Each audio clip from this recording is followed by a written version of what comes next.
Gusto mong mag-testimony, Sister Banji? Kung ano yung naranasan mo?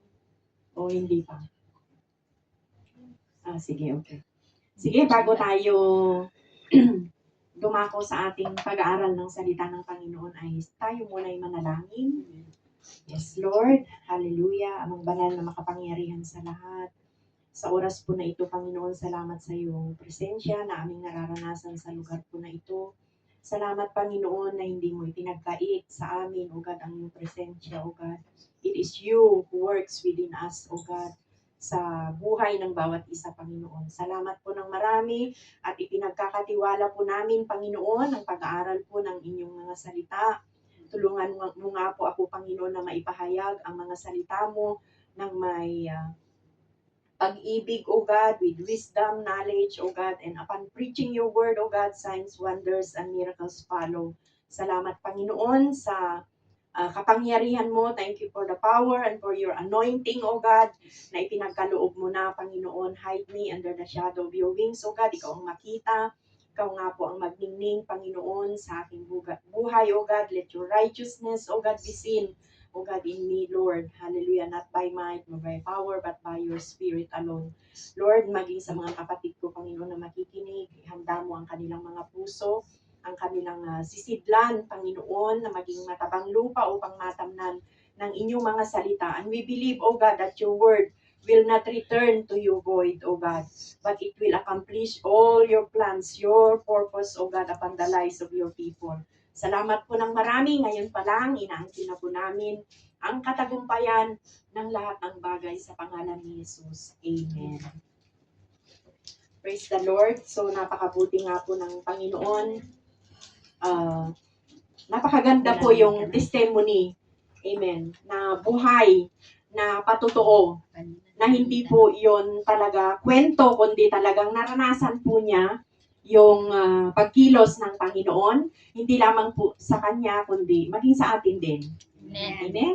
Amen po. Amen. Bawat isa sa atin, ang Diyos gumagawa po siya ng ayon sa Kanyang kalooban.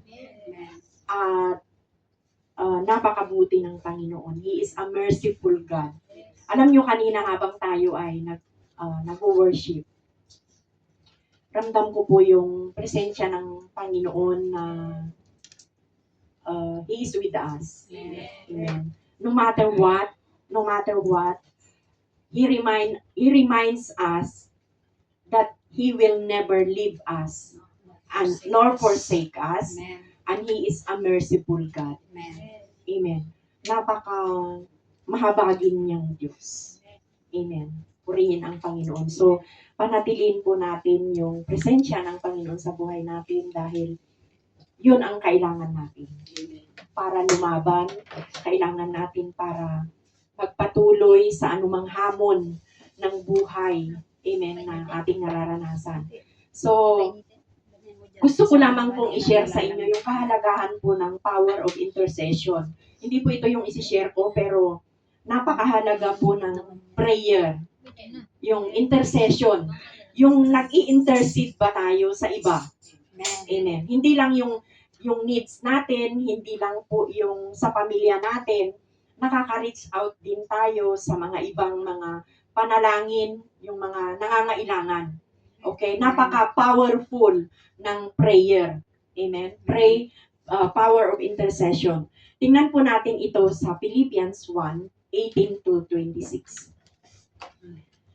Basahin ko po sa Tagalog. Philippians 1:18. Ngunit walang anuman sa akin, ang lahat ng iyon ikinagagalak ko pa nga ang mga pangyayari. Kasi ang nangyari kay Paul nung sinulat niya ang verse na ito nung siya ay nasa kulungan.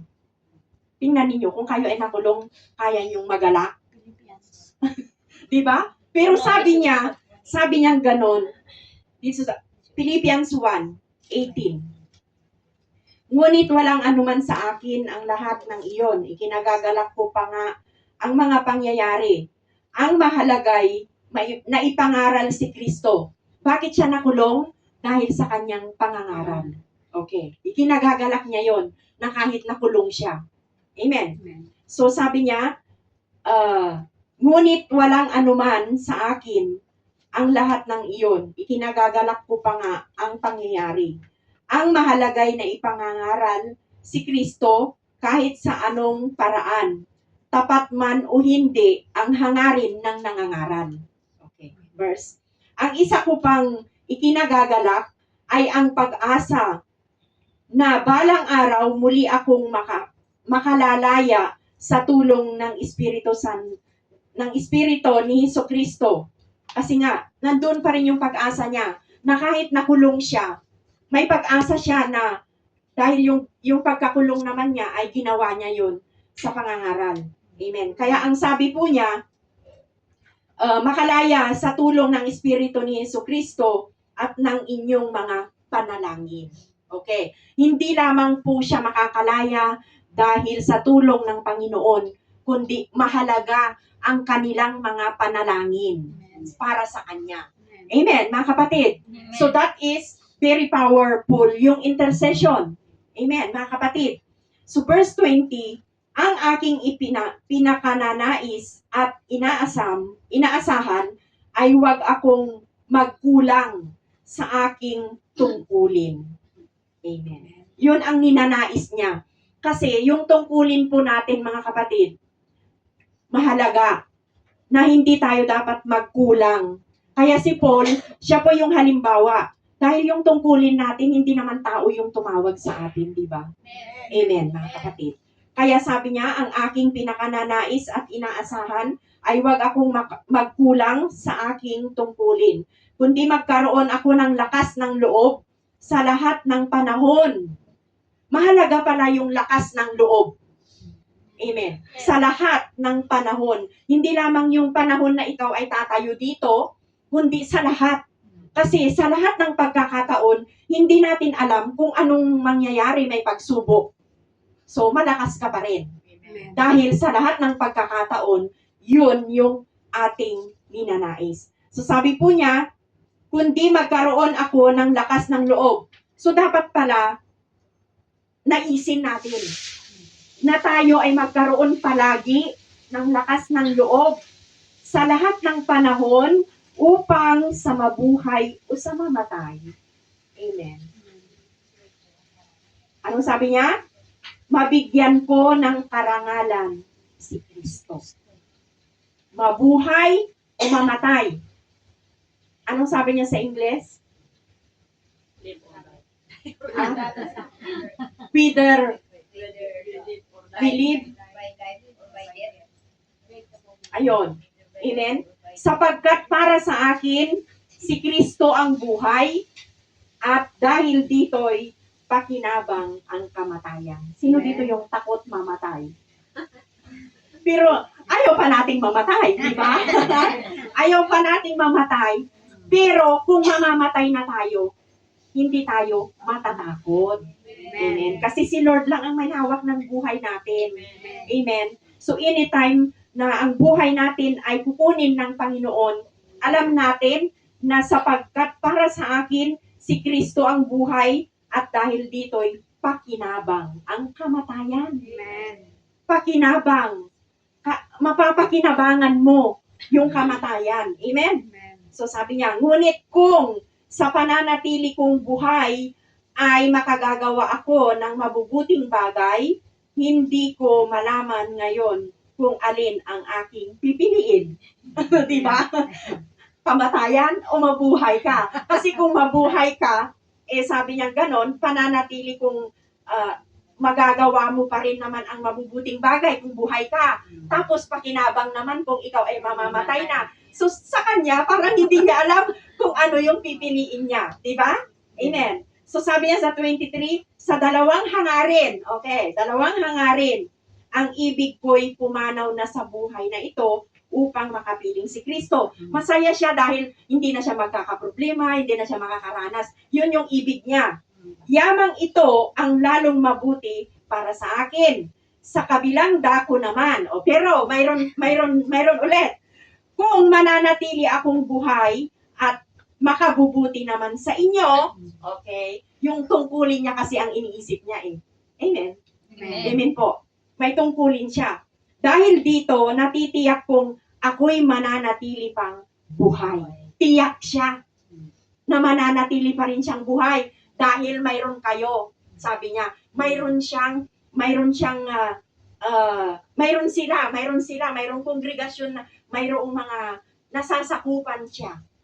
Hello? Amen. At makakasama ninyo upang matulungan kayong makapagpatuloy na may kagalakan sa inyong pananalig sa Panginoon. So sama-sama. Yun ang reason para siya ay mabuhay pa, dahil mayroon pang nangangailangan para doon sa pangangaral niya at magkakasama pa sila. O, di ba? Amen. Amen po. Last verse.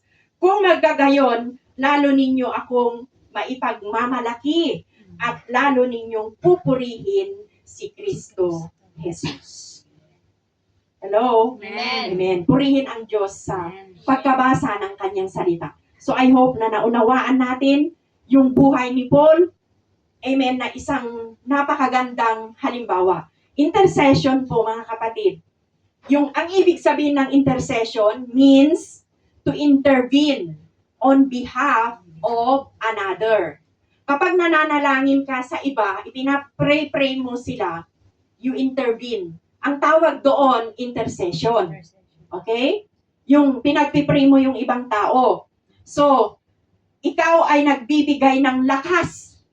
Pag ipinapanalangin mo siya, nagbibigay ka ng lakas para sa kanya. Amen. Hello? Amen. At yung nararanasan niya, mapunta sa'yo. Ganon yon. Di nyo nararanasan? Pag nananalangin kayo sa iba, kung ano yung nararanasan niya, mararanasan mo. Kaya maging strong ka. Kasi after na naipag-pray mo siya, mararamdaman mo yung manghihina ka. Hingi ka ulit ng kalakasan sa Lord. Kasi yung lakas mo nawala. Naibigay mo. Naibigay mo. Kasi sa bawat pagpananalangin mo, may nai-impart ka sa taong pinapanalangin mo. Okay? Ikaw ay nagbibigay ng lakas. Kung hindi sa panalangin, hindi tayo